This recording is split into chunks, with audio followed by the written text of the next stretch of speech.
Um caso de desmaterialização. Alexander Aksakov. Título original em francês. Étude sur les matérialisations des formes humaines. Paris, 1897. Conteúdo resumido. A presente obra aborda o impressionante fenômeno da desmaterialização parcial do corpo de um médium, que pode ocorrer durante as sessões de materialização de espíritos. Esse fenômeno foi obtido nas experiências do Sr. Aksakov com a Sra. Desperance, conhecida médium de efeitos físicos. O autor analisa cuidadosamente os princípios científicos que presidem esse fenômeno tão incomum. A obra apresenta, ainda, em forma de apêndice, os relatos das célebres materializações do espírito Katia King, através da mediunidade de efeitos físicos da jovem Florence Cook. Essas experiências foram levadas a cabo pelo respeitável cientista e pesquisador inglês, Sir William Crookes. Atesta a sobrevivência do espírito após a morte do corpo físico, fazendo germinar em muitas almas a esperança e a fé. Prefácio do tradutor. O Sr. Aksakov é russo e descendente de antiga e nobre família, cujos membros ocuparam sempre lugar distinto na literatura e nas ciências. Um tio seu é autor de várias obras justamente consideradas como clássicas. Os dois filhos deste também são escritores notáveis. Um deles, Constantino, publicou alguns livros sobre história e filosofia, e o segundo, advogado, é um dos mais distintos literatos da Rússia. O Sr. Aksakov, porém, não necessita dos méritos da sua família para fazer brilhar os seus próprios, que são grandes e começaram com os seus estudos no Liceu Imperial de São Petersburgo, instituição privilegiada da antiga nobreza da Rússia. Uma vez terminados, dedicou-se ao da filosofia, ao qual levava o seu caráter positivo e metódico, e ao da religião, assuntos estes que preocuparam sua inteligência a um extremo tal que ele aprendeu o hebraico, aproveitando-se dos ensinos da notável obra de Fabre d'Olivet, La Langue Hébraïque Restituée, e o latim, porque Swedenborg, cujas obras então estudava, as havia escrito na língua de Cícero. Aksakov quis vertê-las para o russo, como, porém, encontrasse dificuldades por causa do estilo genial, quase sempre obscuro e original do vidente, seguiu, durante anos, cursos de filologia, nos quais incluiu o do seu próprio idioma, aprofundando com auxílio de um compatriota seu, o Sr. Dal, que mais tarde traduziu para o russo a primeira obra de Aksakov, publicada em francês no ano de 1852, sobre Swedenborg, uma exposição metódica do sentido espiritual do Apocalipse, segundo o Apocalipse revelado. Em 1854, caindo em suas mãos a obra de A. J. Davis, Revelações da Natureza Divina, Aksakov abriu novos horizontes às suas aspirações e tendências intelectuais, reconhecendo um mundo espiritual de cuja realidade não mais duvidava. Para fazer um completo estudo fisiológico e psicológico do homem, matriculou-se, em 1855, como estudante livre na Faculdade de Medicina de Moscóvia, Moscou, ao mesmo tempo em que ampliava os conhecimentos sobre física, química e matemática. Nessa época, recebeu uma obra de Becher, Demonstração das Manifestações Espíritas, a primeira que a esse respeito leu, procurando pôr-se a par das que sobre o assunto estavam publicadas, e seguir passo a passo o movimento espírita na Europa e na América. Robusteceu seus estudos com todos os livros que, sobre o magnetismo e o psiquismo, entre outros os de Cagnetti, a quem visitou em Paris, no ano de 1861, apareciam, principalmente na França. Para conseguir isso, fazia sacrifícios que só o seu espírito, sempre ávido de conhecimentos, podia empreender, revolvendo livrarias e pedindo em todas as partes as obras que não encontrava na Rússia. Pode dizer-se que o seu trabalho de propaganda começou em 1855, com a tradução para o russo de todas as obras de Allan Kardec, Ari, Edmondes, R. Darwin, William Crookes, Relatório da Sociedade Dialética de Londres e a fundação de periódicos como o Psychic Study de Lipsia, Leipzig, uma das melhores revistas com que o Espiritismo hoje conta. Não foi somente escrevendo que o Sr. Aksakov fez propaganda. Criou também adeptos entre as pessoas de talento reconhecido e conseguiu que o professor de química Boutleroux admitisse a realidade dos fenômenos produzidos em 1871 por intermédio do Sr. de Douglas Home. Vários professores russos tiveram, de igual modo, ocasião de verificá-los, entre outros o Sr. Wagner, catedrático de zoologia, que publicou uma carta na Revue de l'Europe, abril de 1875, fazendo com que a Sociedade de Física nomeasse uma comissão para investigar os fenômenos produzidos pelo Sr. Brediff, médium com o qual o Sr. Wagner havia estudado. E é que é de justiça lembrar que a Rússia pertence à glória de haver nomeado a primeira comissão de caráter puramente científico para o estudo dos fenômenos chamados espíritas. Essa comissão era presidida pelo célebre físico Mendeleev, e os médiuns foram mandados vir da França e da Inglaterra pelo Sr. Aksakov. Infelizmente, a comissão não se ajustou às condições estabelecidas e, em vez de observar os fatos com a devida calma e critério, deixou-se arrastar por ideias preconcebidas. Depois da quinta ou sexta sessão, Mendeleev suspendeu a investigação e publicou, mais tarde, o seu relatório num livro, Dados para estabelecer um juízo sobre o espiritismo, onde afirma que os fenômenos espíritas são todos produzidos por aparelhos que os médiuns levam por baixo das roupas, opinião digna de figurar ao lado da do curto perônio lateral, para explicar o ruído das mesas, apresentadas pelos senhores Cloquet, Jobert de Lamballe, Vilpeau e Schiff, e aceita como boa pela Academia de Ciências de Paris, provando tão somente que, em muitas ocasiões, não basta ser ou passar como sábio para se ter um critério vulgar. Ao livro de Mendeleev, Aksakov contestou com um outro intitulado Um Momento de Preocupação Científica.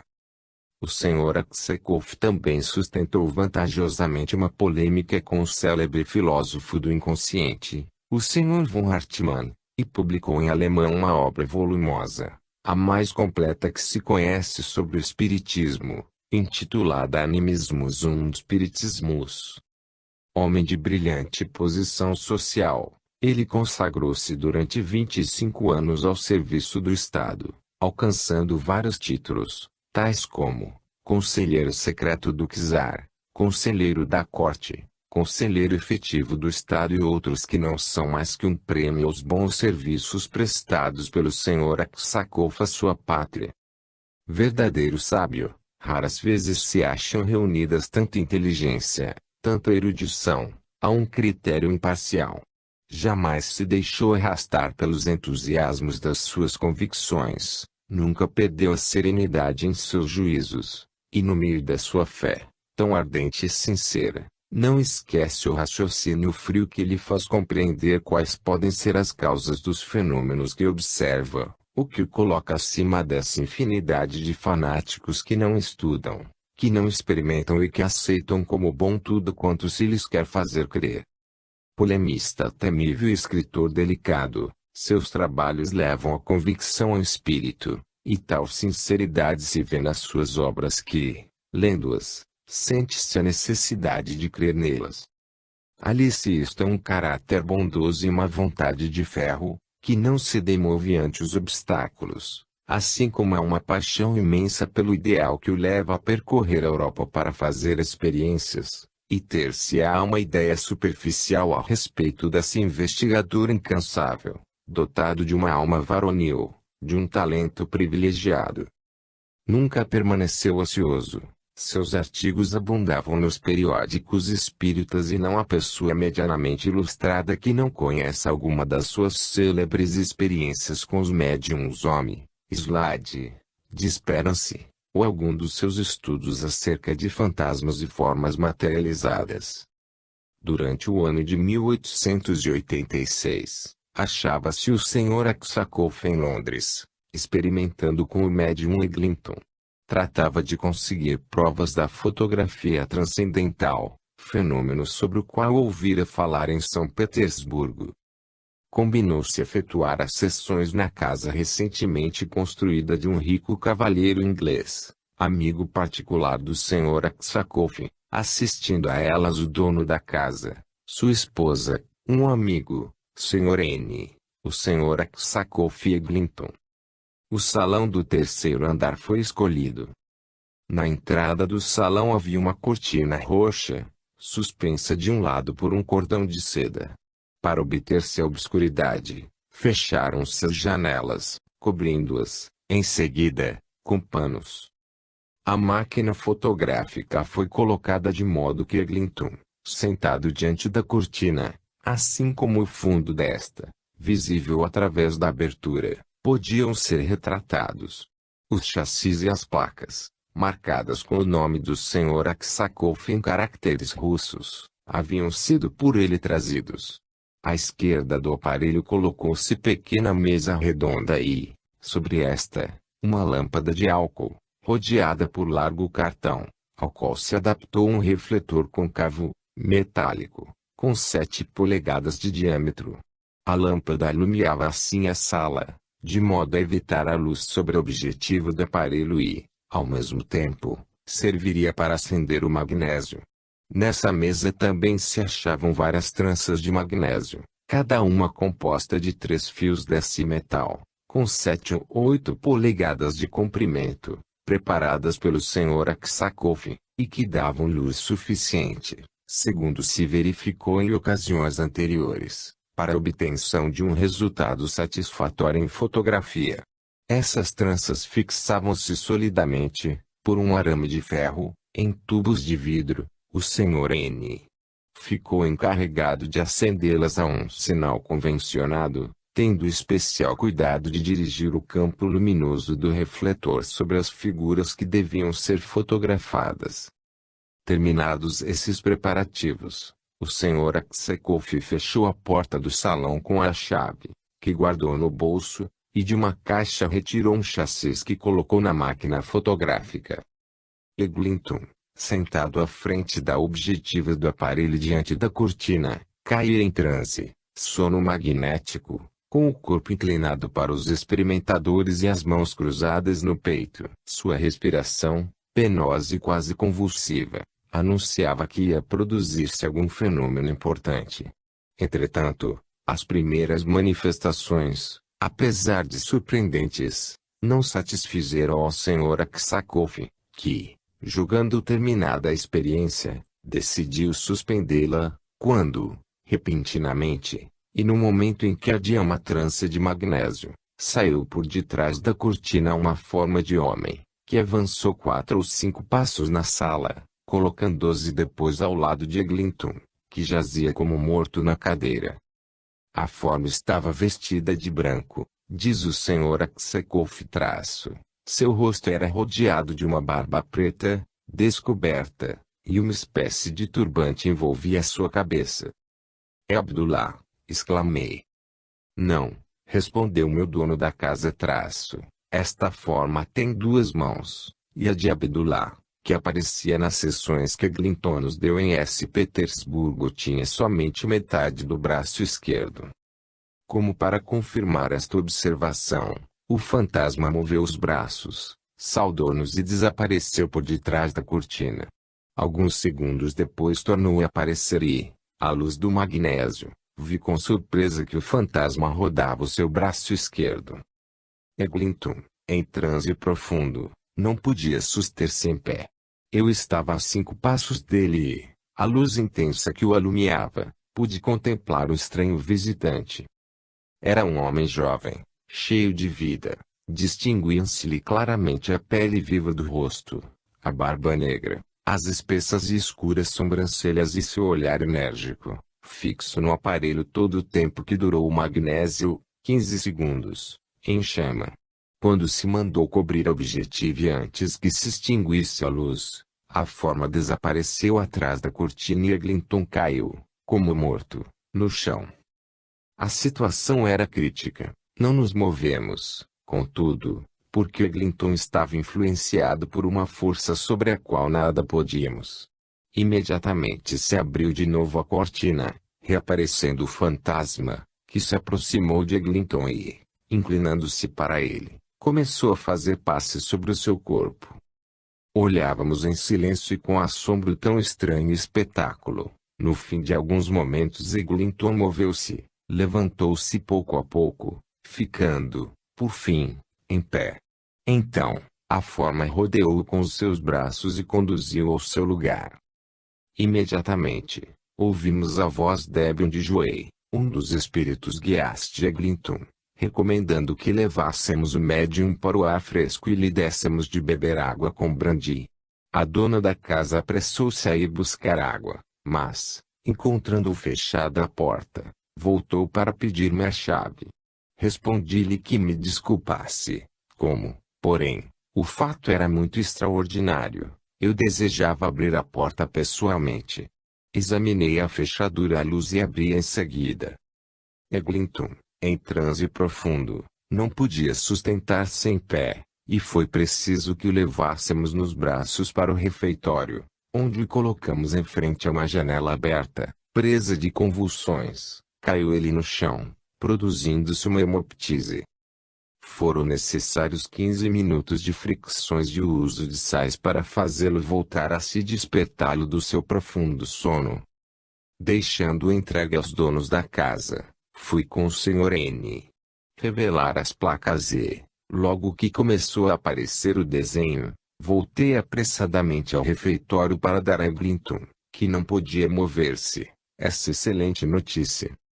O médium pagou caro o seu triunfo, pois passou mais de hora e meia sem poder caminhar.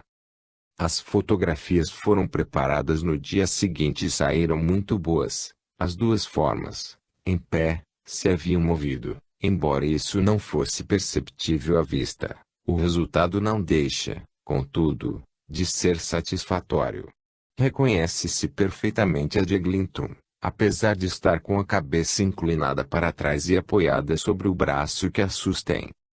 Ao seu lado está a forma humana que vimos com vida. A barba e as sobrancelhas se notam perfeitamente. O mesmo não sucede com os olhos, pois estão difusos. A particularidade desta figura é, todavia, o nariz, curto e completamente diferente do de Eglinton, e que lembra muito da figura obtida pela fotografia transcendental. As sobrancelhas não se parecem com as desta figura, porém sim com as de Eglinton. As fotografias têm num canto meu nome em caracteres russos. Depois de algumas considerações, o Sr. Aksakov termina.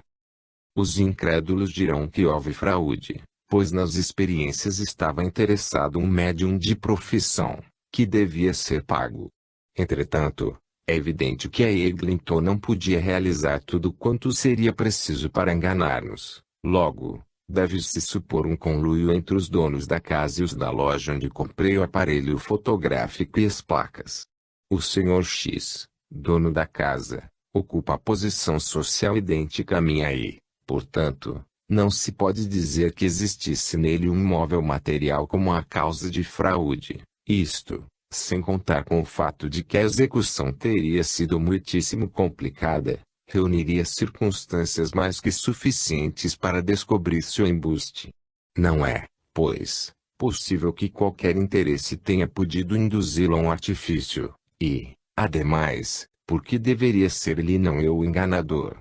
É mais lógico supor em mim interesse de mentir, pois o meu intuito seria evidente.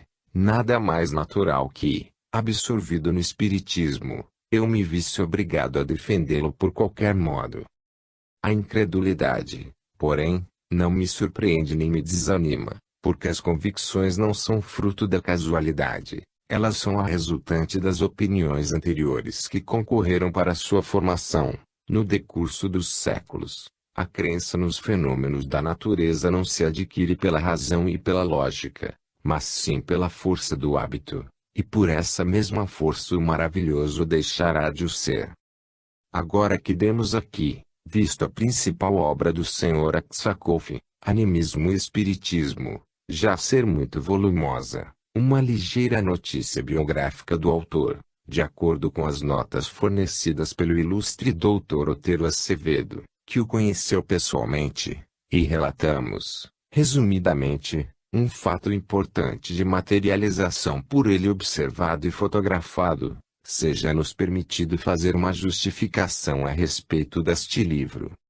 A obra do Sr. Aksakov não contém, em si, a história das célebres manifestações do espírito Katia King, que é apresentada no final do presente volume, em forma de apêndice, atendendo, porém, a que entre nós era dispensável e mesmo fastidiosa a leitura de uma grande maioria das cartas de que o Sr. Aksakov faz acompanhar o original do seu trabalho. Em apoio ao fato que relata, resolvemos, com o seu consentimento, suprimir os testemunhos mais ou menos idênticos, citando apenas os nomes das pessoas que assistiram à desmaterialização, e acrescentar a história das verdadeiras manifestações de Katia King, pois a excelente teoria do Sr. Aksakov é também aplicável aos efeitos que ela produziu. Assim, o trabalho do autor é aqui substancialmente o mesmo que no original, colocando antes da narrativa das materializações produzidas por Katia King, habilitamos o leitor a compreender facilmente estas últimas.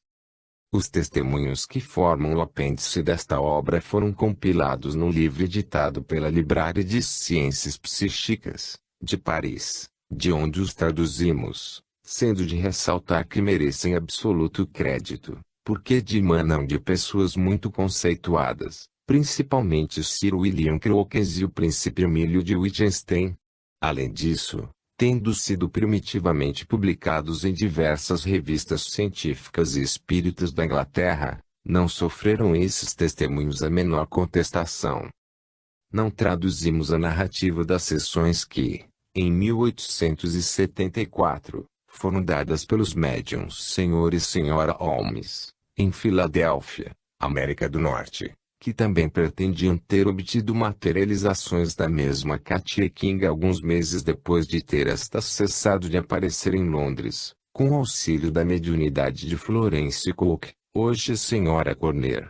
As sessões do Sr. e Sra. Holmes foram declaradas fraudulentas pelo distinto diplomata Sr. Robert Darwin, pois, além de outros motivos, a Katia King dessas sessões não tinha semelhança alguma com a que se manifestava por intermédio de Florence Cook, salvo o nome. A celebridade das manifestações desse espírito tentou os exploradores, e os americanos imaginaram que, por sua vez, possuíam a Katia King autêntica. Essa falsificação dos médiuns Holmes, pois que realmente o era, foi, entretanto, descoberta. O espiritismo, de sua parte, nada perde com isso, porque, como qualquer outra coisa, os seus fenômenos são suscetíveis de imitação pelos exploradores, embora de um modo grosseiro que não resiste a exame cuidadoso.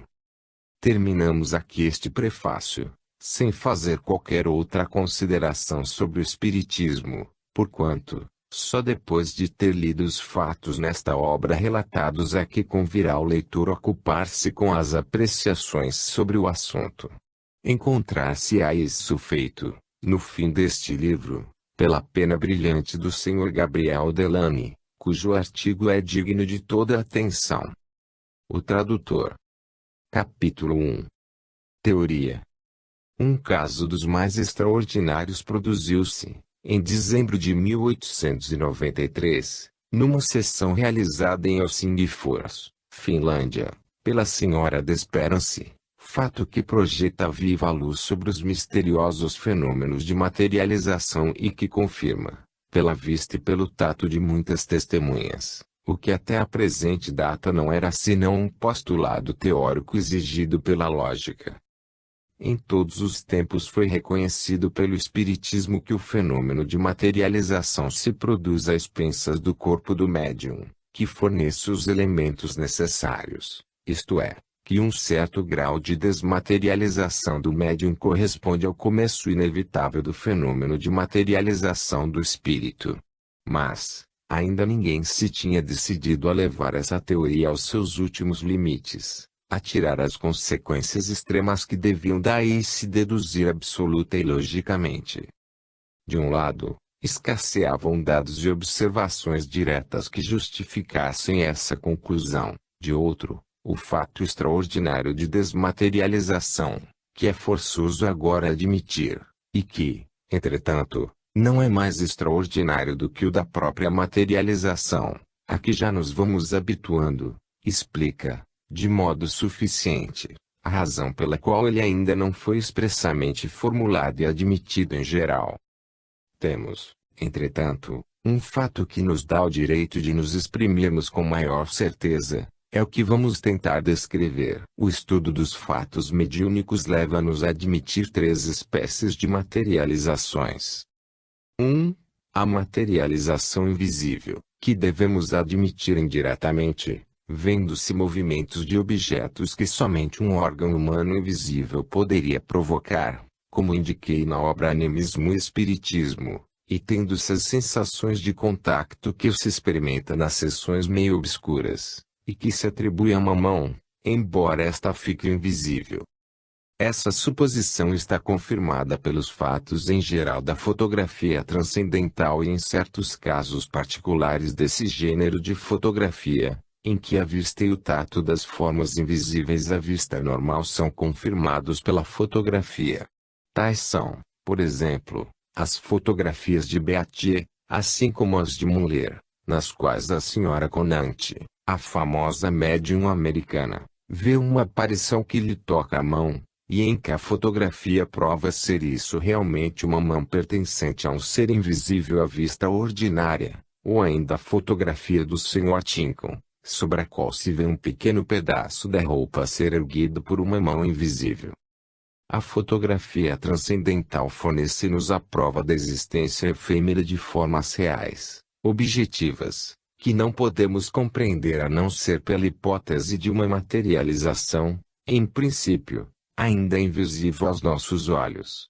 A matéria necessária é, certamente, tomada do médium, mas sua quantidade é a tal ponto mínima que o grau de desmaterialização do médium não é perceptível aos nossos sentidos.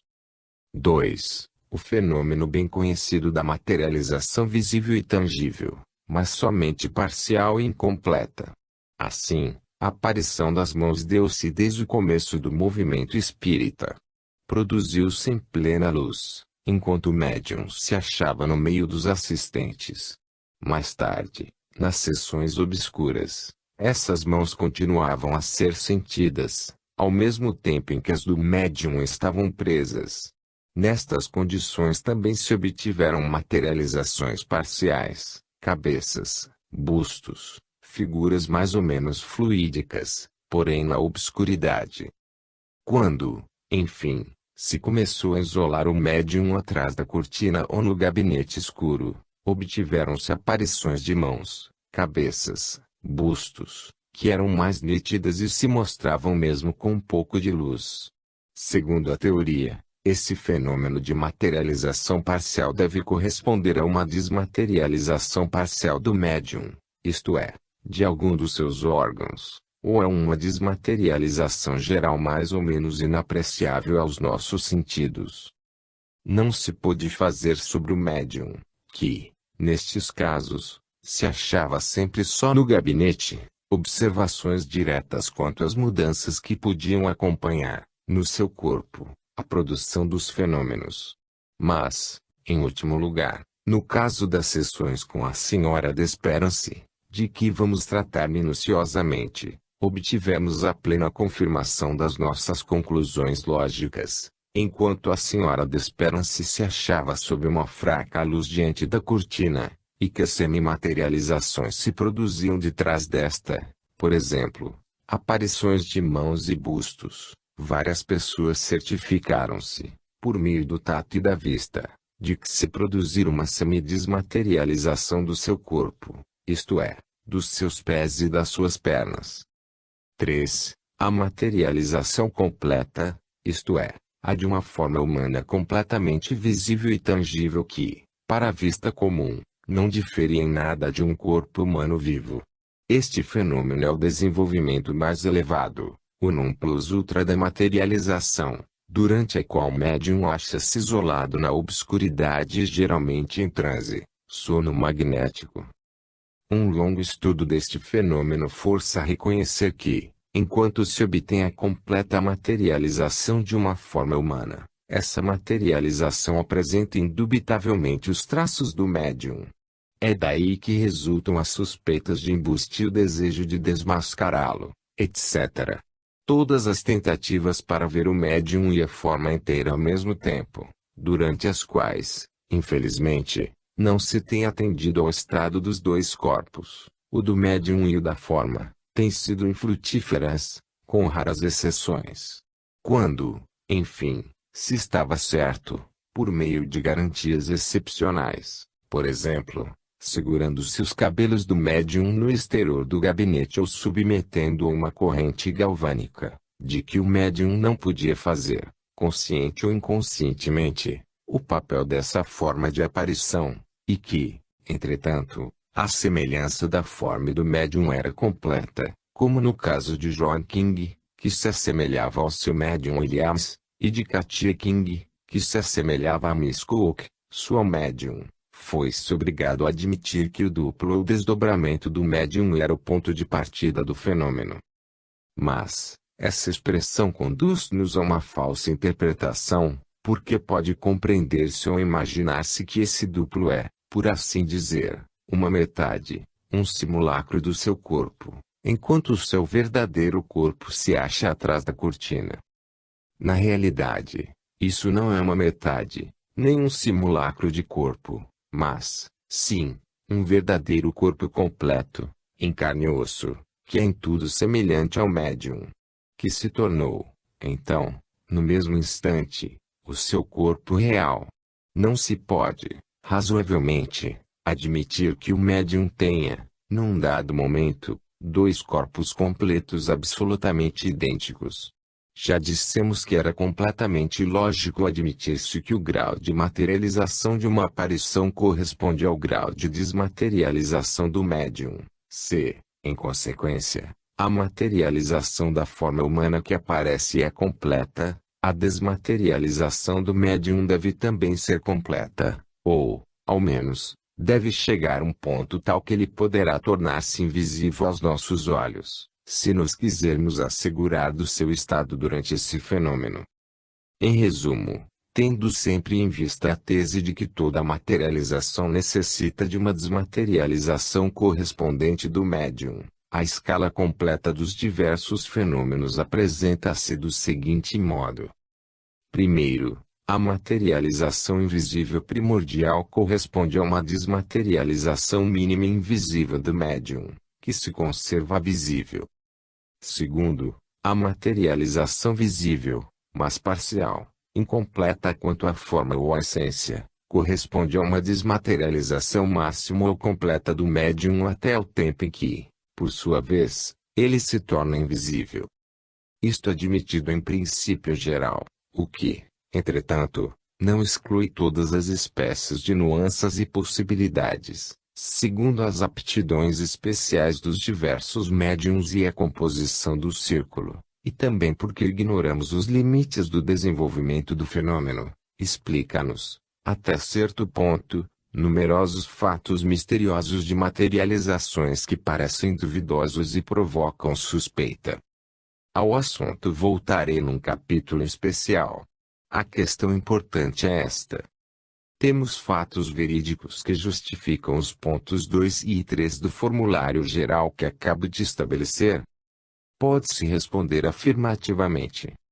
Começarei por um fato da minha experiência pessoal, sobre o qual refleti por muito tempo e que agora se apresenta em apoio desta teoria, com tão forte presunção que equivale quase a uma prova positiva. Trata-se da materialização clássica de Katia King, que já descrevi na obra Animismo e Espiritismo, e que tornarei a reproduzir aqui, abreviadamente. Estava-se em 1873. William Crookes havia já publicado seus artigos sobre a força psíquica, mas ainda não acreditava nas materializações, dizendo que só as aceitaria como tais quando pudesse ver, ao mesmo tempo, a forma materializada e o médium. Como me achasse, a esse tempo, em Londres, desejei, muito naturalmente, ver o fenômeno, único então, com os meus próprios olhos. Depois de ser apresentado à família da senhorita Cook, fui graciosamente convidado para assistir à sessão que devia efetuar-se em 22 de outubro. A sessão realizou-se num pequeno aposento que servia de sala de refeições. Miss Florence Cook sentou-se na cadeira colocada num recanto do aposento e atrás de uma cortina corrediça. O Sr. Luxmore, que dirigia a sessão, exigiu que se examinasse cuidadosamente o lugar e o modo pelo qual ele acabava de amarrar a médium, pois considerava essa medida como imprescindível. Ligou, primeiramente, cada uma das mãos da médium com um laço forte, selou os nós, depois reuniu-as do lado das costas, ligou-as com o mesmo laço e selou novamente os nós. Em seguida, ligou-as, mais uma vez, com uma comprida corda, cujas extremidades vinham ter fora da cortina até se fixarem na mesa, ao lado da qual ficou o Sr. Luxmore. Desse modo, a médium não se poderia levantar sem puxar a corda. O aposento era iluminado por pequena lâmpada colocada atrás de um livro. Em menos de um quarto de hora apareceu uma forma humana que ergueu a cortina e ficou ao lado dela. Estava vestida de branco, tinha a fisionomia descoberta, mas os cabelos estavam ocultos por um véu branco. As mãos e os braços estavam nus. Era Katy. Durante a sessão, Katy conversou com as pessoas presentes. Sua voz era tão doce que parecia um murmúrio. Ela repetiu por várias vezes: "Fazei-me perguntas, mas perguntas racionais." Disse-lhe eu: "Não podeis mostrar-me a vossa médium?" "Sim, vinde depressa e vede." Nesse momento, ergui a cortina e não tinha senão um passo a dar, quando a forma branca desapareceu. Diante de mim, a um canto, na escuridão, achava-se a forma escura da médium, sentada numa cadeira de braços. Trajava um vestido de seda preta, eis porque não pude vê-la mais distintamente. Logo que retomei o meu lugar, a forma branca de Katy apareceu de novo, perto da cortina e perguntou-me: "Examinastes bem?" Respondi: "Não como desejava, porque havia muita escuridão atrás da cortina." "Tomai então a lâmpada e examinai depressa," replicou Katy em tom decidido. Num segundo estava eu com a lâmpada atrás da cortina. Todo o indício de Katy havia desaparecido. Eu só tinha diante de mim a médium mergulhada em profundo sono magnético, sentada na cadeira, com as mãos ligadas atrás das costas. A luz que se lhe projetava na fisionomia produziu o seu efeito habitual. A médium começou a gemer e a tentar despertar. Um diálogo interessante estabeleceu-se atrás da cortina entre a médium, que se esforçava por despertar, e Katy, que tentava adormecê-la de novo. Mas esta foi obrigada a ceder, disse adeus, e tudo ficou em silêncio. A sessão estava terminada. O Sr. Luxmore convidou-me para examinar os laços, os nós e os selos. Tudo estava intacto, e, quando ele me propôs que cortasse os laços, foi com grande trabalho que consegui neles introduzir a tesoura, tal era o modo pelo qual estavam atados. Minha confiança na autenticidade deste fato é absoluta e considero como da mais alta importância para a confirmação do princípio teórico que nos ocupa. Perguntam certas pessoas: como devemos compreender esse fenômeno e o que se deve concluir daí? Katy apresentava, como se sabe, uma semelhança perfeita com a sua médium. Ela era o seu duplo e não uma forma alucinatória, mas era o em carne e osso, com coração e pulmões, segundo foi verificado por William Crookes. Pode-se razoavelmente admitir que a médium, num momento dado, tenha dois corpos completos ao mesmo tempo, um sob a forma de Katy, fora do gabinete, e outro sob a sua própria forma dentro do gabinete? Evidentemente, não. Os laços conservados intactos provam que Katia não era médium em pessoa, fazendo inconscientemente o papel de espírito. A médium não teria podido, num momento, mudar o vestido, libertar-se dos laços, tornar a vestir-se, como antes, e amarrar-se, mesmo que isso fosse possível do ponto de vista físico. Deve-se, pois, crer que, mesmo que eu pudesse antecipar-me a Katia, ou lançar a vista no gabinete enquanto ela estava fora, não teria do mesmo modo visto a médium, bem como seu vestido, ou coisa alguma disso. Mas, como compreender que a forma se coloque com a rapidez do relâmpago no lugar da médium, vestida e amarrada? O vestido e os laços deviam, portanto, ao desaparecer o corpo, cair por terra. Como, pois, retomá-los? Isso nos leva a supor que nem todo o corpo se desmaterializa, mas que subsiste alguma coisa, um substratum, uma forma astral, que conserva as posições dos laços e do vestido e que, desse modo, a forma materializada pode, num momento, separar-se dessa forma fluídica e depois reunir-se de novo a ela, e, assim, a médium acha-se no seu lugar. Sabemos que, nas sessões com luz, as mãos materializadas aparecem com uma rapidez incomparável e desaparecem de novo no médium.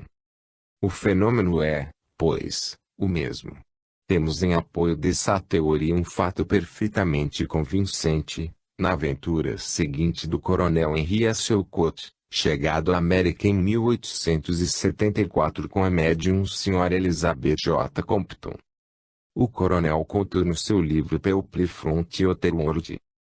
Minha primeira sessão com a médium realizou-se na noite de 20 de janeiro de 1874. Os espectadores, em número de 6, estavam sentados sobre cadeiras, em volta do quarto, na distância de 8 pés do gabinete. A senhora Compton tomou lugar no interior deste, em uma cadeira, abaixou-se muito a luz da lâmpada e, durante muito tempo, nada se passou de interessante. Enfim, a porta abriu-se e a figura de um índio apareceu, dirigiu-nos uma interpelação e saudou-me cordialmente, porém não saiu mais para fora, declarando que médium estava muito fraca e abatida para lhe fornecer a força necessária. Na tarde seguinte, mostrou-se a menina Katia Brink, que andou em volta do quarto, tocou em diversas pessoas e acariciou-lhes as mãos e as faces.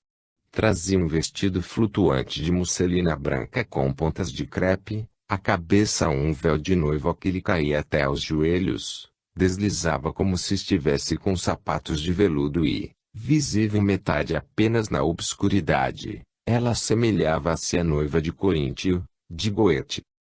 Depois de haver passado pelos outros espectadores, veio a mim, que estava com uma das mãos apoiada no tabique do gabinete, e, acariciando-me docemente a fronte, sentou-se-me nos joelhos, colocou um braço nos meus ombros e beijou-me na face esquerda.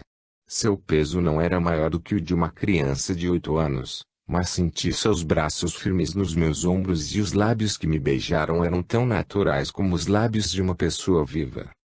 Depois de combinar com os assistentes, penetrei no gabinete, enquanto a menina ficava do lado de fora. Não achei aí a médium, apesar de ter examinado não só todos os recantos, mas também, para melhor me certificar de que não estava alucinado, a cadeira, as paredes e todo o espaço em volta.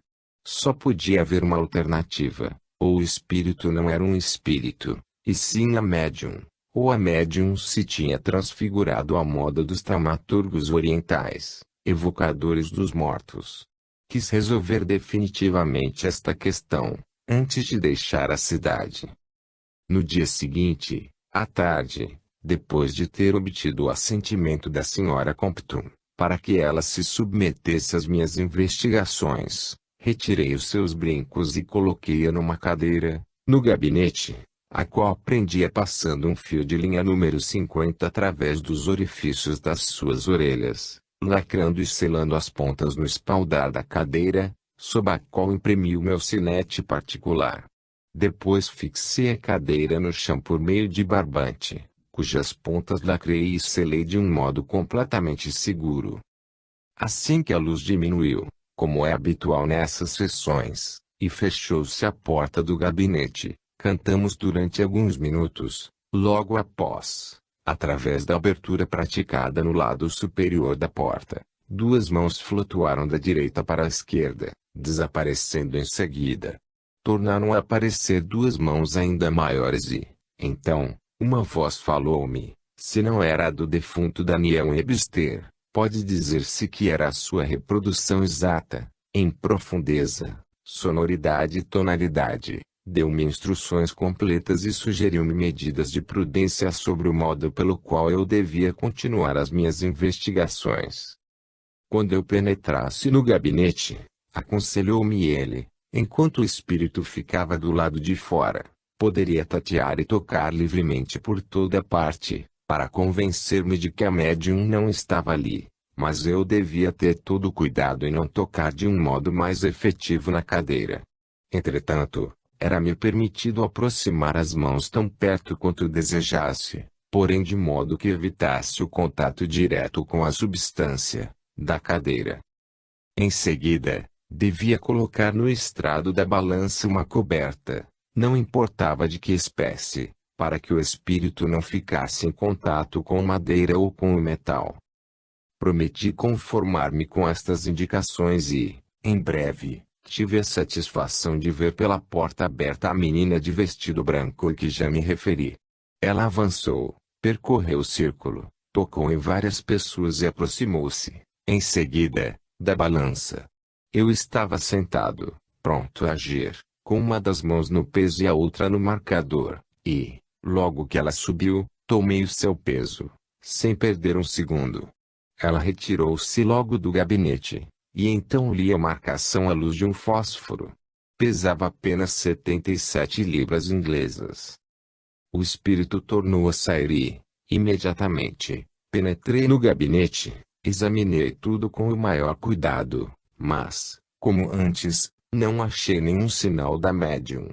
A cadeira ali permanecia, mas nenhum corpo nela se apresentava. Pedi, então, à criança espírito que se tornasse, sendo possível, mais leve, e ela subiu a balança. Tão depressa como da primeira vez, pus a balança em equilíbrio e, assim que ela se retirou, li no marcador o peso de 59 libras.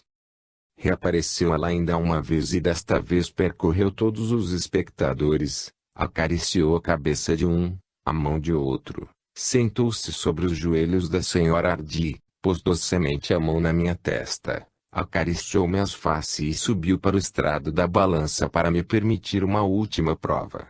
Desta vez não pesava mais de 52 libras, apesar de não ter sido notada, do começo ao fim, nenhuma mudança, quer no seu vestuário, quer na sua aparência corporal. Terminado isto, Katy não apareceu mais. Depois de se terem escoado alguns minutos, fomos interpelados pela voz baixa, profunda e gutural do chefe índio, que se mostrou à porta. Uma conversação entabulou-se entre ele e o Sr. Hardy, que tinha habitado alguns anos entre os indígenas do Oeste, e deu testemunho da autenticidade da linguagem falada pelo espírito-chefe. Entrei com uma lâmpada no interior do gabinete e encontrei a médium exatamente tal como a havia deixado antes de começar a sessão. Todos os fios de linha e selos do sinete estavam intactos. Ela conservava-se sentada, com a cabeça apoiada contra a parede, a carne pálida e fria como mármore, visíveis as pupilas sob as pálpebras entreabertas, sem respiração e sem pulsação.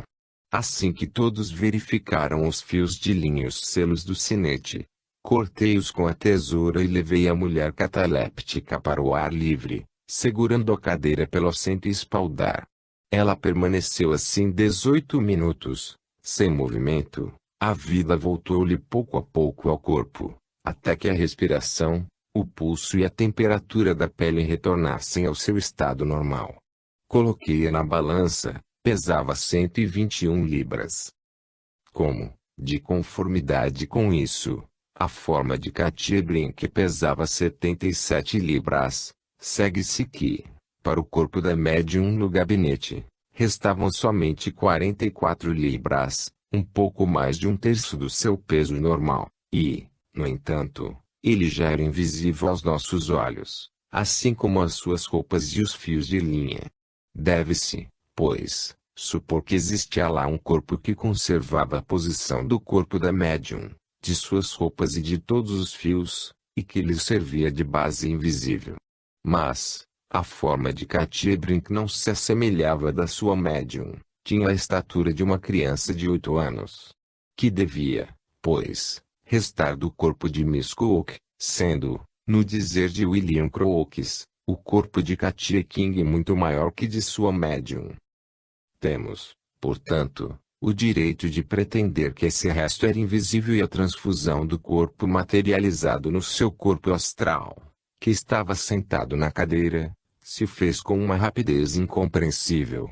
Aqueles que têm examinado as aparições de mãos podem fazer uma ideia da rapidez com que essas mãos aparecem e voltam ao corpo do médium. Isto pode fazer compreender a rapidez da desaparição de uma forma inteira. William Crookes fez, por diversas vezes, a observação de que, ao entrar ao mesmo tempo que Katia no gabinete escuro, ela havia desaparecido nesse mesmo momento.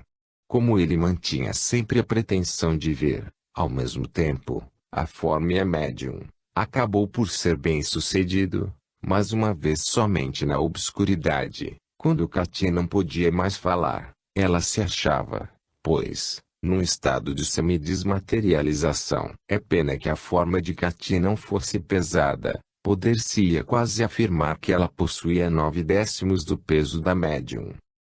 Aqui ainda junto um fato da minha experiência, que confirma os dois precedentes. Em 1890, fui expressamente a Gotemburgo, para efetuar com a senhora Desperance uma série de sessões de materialização. Ela autorizou-me a submetê-la a toda a espécie de provas que eu considerasse necessárias para convencer-me dos fenômenos, privilégio este que ainda não havia concedido a ninguém. Na sessão de 5 de junho, eu estava sentado, como de costume, muito perto do recanto do gabinete onde se achava a senhora Desperance, sentada ao meu lado. Só nos separava a cortina, cuja abertura lateral se achava muito próxima do meu ombro direito. Eu não tinha mais que puxar a cortina um pouco de lado para poder ver a médium. A forma materializada que apareceu, então, sob o nome de Yolanda já se havia mostrado várias vezes, e mesmo, apoiando-se no meu braço, tinha feito a volta do círculo. Uma lâmpada ao fundo, coberta com várias folhas de papel encanado, espalhava uma frouxa claridade, mas, assim que eu me achava com Yolanda, mesmo sob a lâmpada, esta iluminava bastante para que eu lhe pudesse reconhecer indubitavelmente os traços da médium.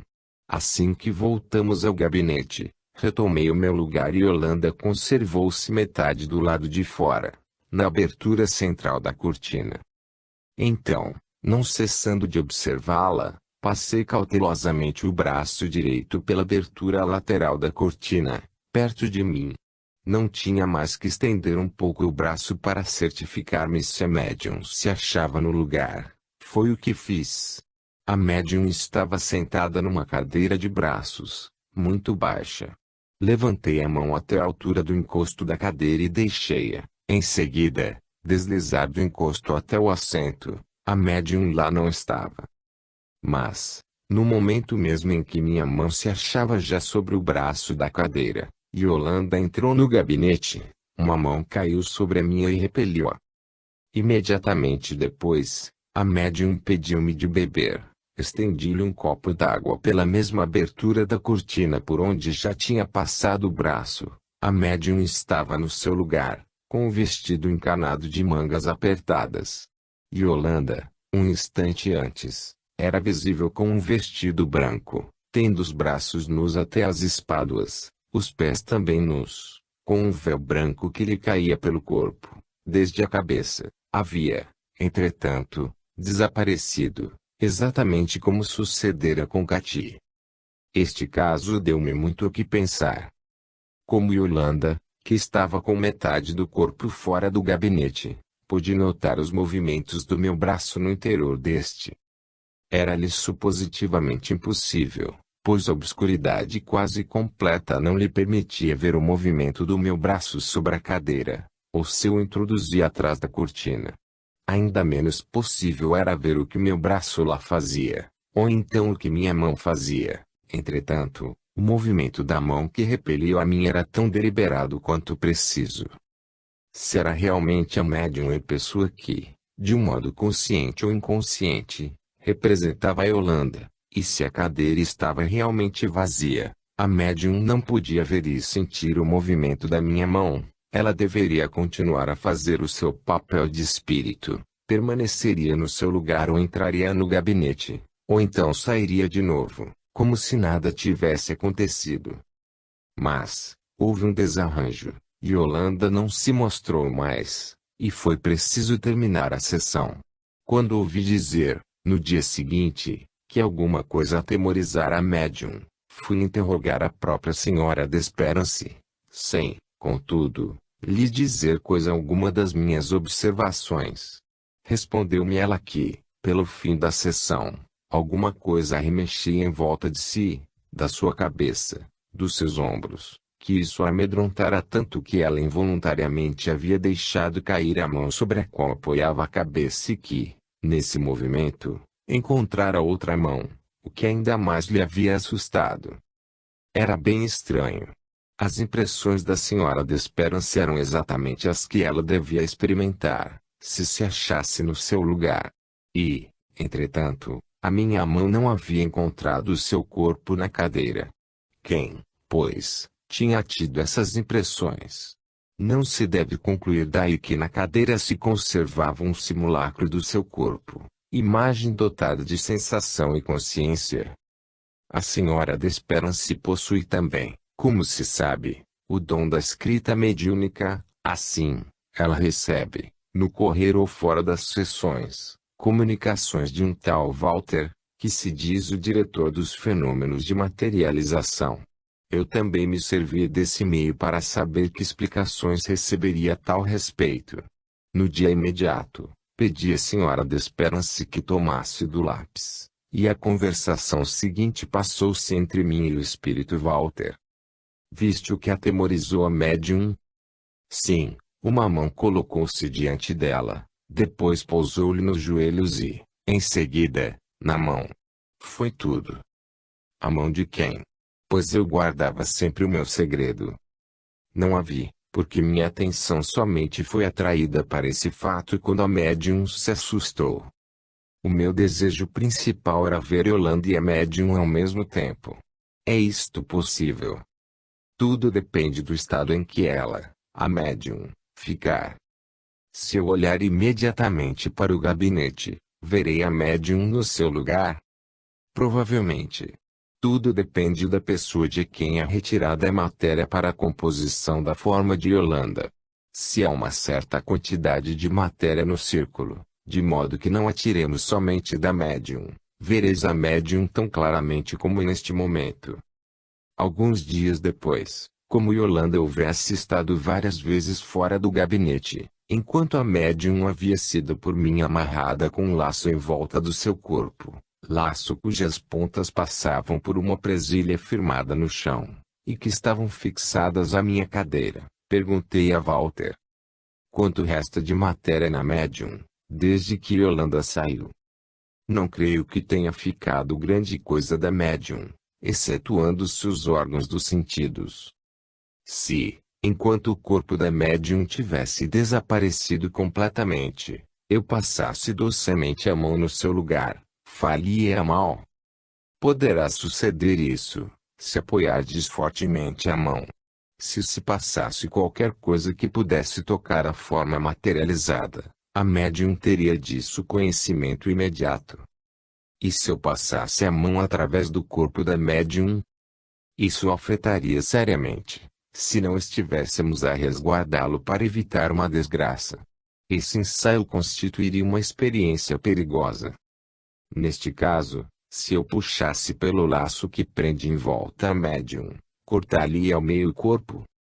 De certo, mas só se daria isso se a sua matéria fosse totalmente empregada.